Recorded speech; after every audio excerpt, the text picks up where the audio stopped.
Olá pessoal, meu nome é Marcelo Torres. Eu vou trazer a partir desse vídeo algumas dicas de computação, informática e etc. Meu site é professortorres.com.br e lá você pode conferir as últimas dicas, as últimas aulas para os meus alunos. Um abraço, as aulas vão estar no site, é só entrar lá e conferir. Bom, a primeira dica que eu gostaria de dar é quando a gente está aprendendo a programar, e isso é comum a muita gente, a gente tem dificuldade em decidir quais estruturas, como é que a gente monta o algoritmo, que estrutura de seleção que eu vou usar, que estrutura de repetição que eu vou colocar nesse código.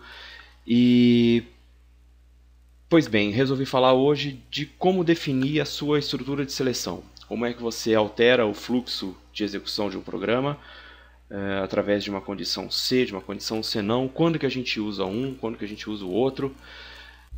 Antes da gente começar, eu queria falar dessa regrinha da lógica de programação. Isso é importante, isso faz toda a diferença na hora da gente montar um algoritmo, que é sempre que uma condição é verdadeira, a linha de código imediatamente abaixo será executada. Por que isso é importante? Quando a gente define uma condição, ou quando a gente define uma estrutura de repetição, a condição verdadeiro ou falso vai definir para onde vai o fluxo de execução do programa. Quando a condição é verdadeira, a linha imediatamente abaixo ao teste de condição vai ser executada.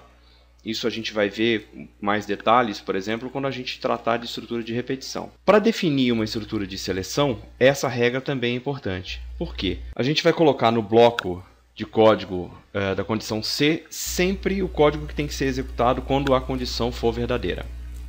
Pois bem, para quem não conhece, esse aqui é o Visual G. Se vocês buscarem aí na internet, vai ser fácil achar. Ele é um emulador de algoritmo, então a gente vai digitar aqui apenas algoritmos.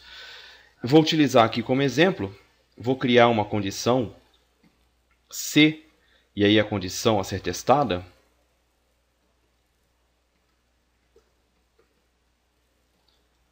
Então, vou colocar aqui o bloco de código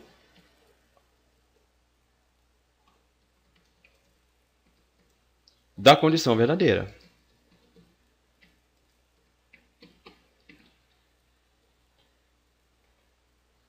Se a condição que eu testei aqui em cima for verdadeira, então ele vai executar esse bloco de código. Se não, ou seja, se a condição for falsa, ele vai executar esse outro bloco de código.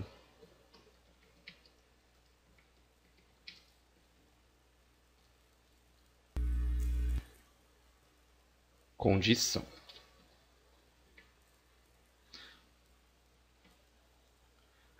Para quem já é um programador experiente, isso é bobagem.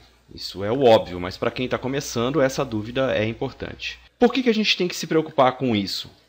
Porque a condição C, ou quando a gente parte para a linguagem de programação if, vai executar a condição C e vai ignorar o bloco do senão. Então, quando a gente organiza o código, quando a gente bem organiza o código, a gente otimiza a execução do processador. Todo mundo fala hoje em dia, mas a gente tem bastante processador, tem bastante memória, não precisa se preocupar com isso. Não é bem assim. Você pode ter uma aplicação grande, com muitos usuários, e isso vai fazer diferença no desempenho. Então, você organizar bem a sua estrutura condicional C e senão, vai ganhar bastante tempo de processamento. Coloca na condição C, no bloco da condição C, o código que tem que ser executado quando for verdade, coloca no bloco do senão, da condição senão, o código que tem que ser executado se a condição for falsa. Executou o bloco C, ele vai ignorar o senão e vai passar para a linha de código imediatamente abaixo, que é esta linha aqui. Quando a gente tem condições binárias, onde apenas duas opções de fluxo podem ser disparadas, a gente pode montar um bloco C e senão simples, como esse aqui. Porém, a gente pode ter vários fluxos de código sendo disparados dentro de uma determinada condição. Então, o ideal é a gente aninhar os comandos de C e senão. C, outra condição. Então, bloco do C.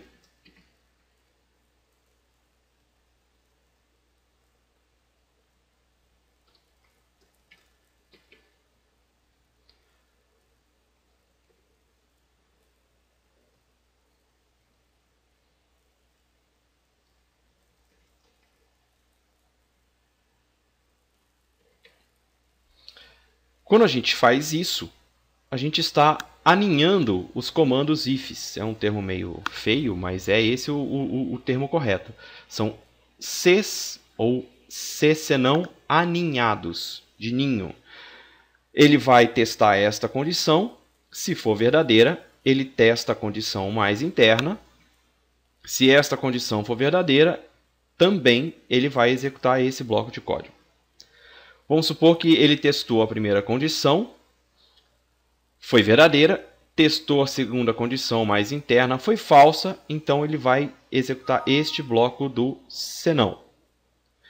Olha só que legal, ele testou a primeira condição e foi falsa, ele vai pular todo esse bloco de código e vai executar essa linha ou esse bloco de código do senão.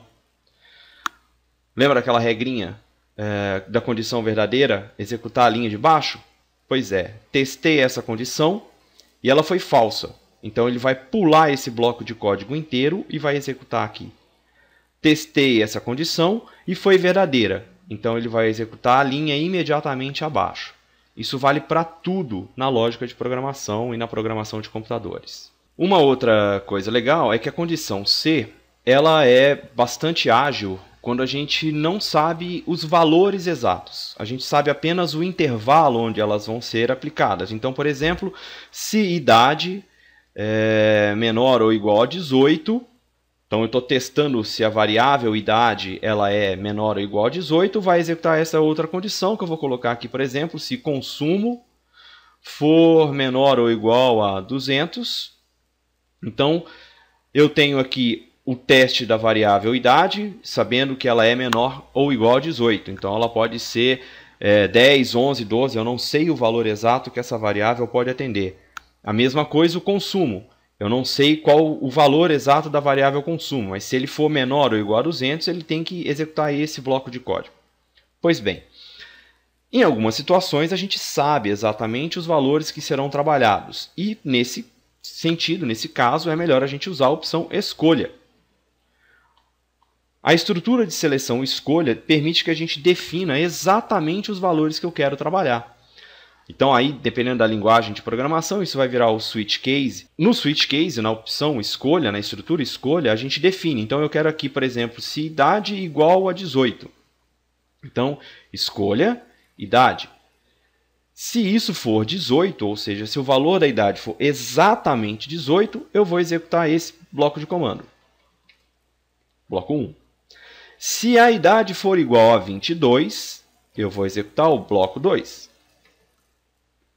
Se a idade for igual a 30, eu vou executar o bloco 3. Tudo bem, a minha idade não é 18, a minha idade não é 22 e a minha idade não é 30. Dá para a gente colocar aqui uma opção,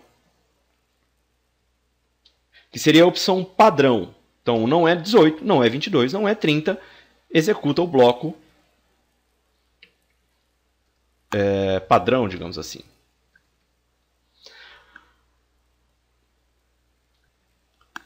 Então, a dica é, quando a gente não sabe exatamente os valores que serão trabalhados, a gente sabe apenas o intervalo entre eles, o ideal é utilizar a condição C senão. Se eu tenho uma condição binária, eu posso usar o C senão simples. Eu tenho ou executa o verdadeiro ou executa o falso. Eu tenho um teste simples para disparar dois fluxos de dados.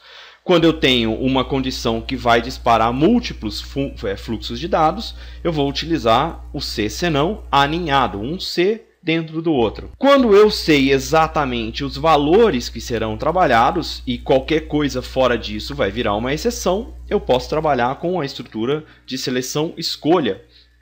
E ela vai permitir que a gente trabalhe cada um dos valores individualmente. Vale lembrar que aqui ele vai startar apenas um fluxo de dados. Então, ou ele vai startar o fluxo do 18, ou o fluxo do 22, ou o fluxo do 30, ou o fluxo padrão. Ele não vai executar todos ao mesmo tempo. Ele vai funcionar do mesmo jeitinho da estrutura C senão, só que a gente sabe exatamente qual valor deve ser trabalhado. Algumas linguagens de programação permitem estabelecer intervalos nas condições da estrutura escolha. Como a gente está falando de algoritmo, eu vou trabalhar com valores simples.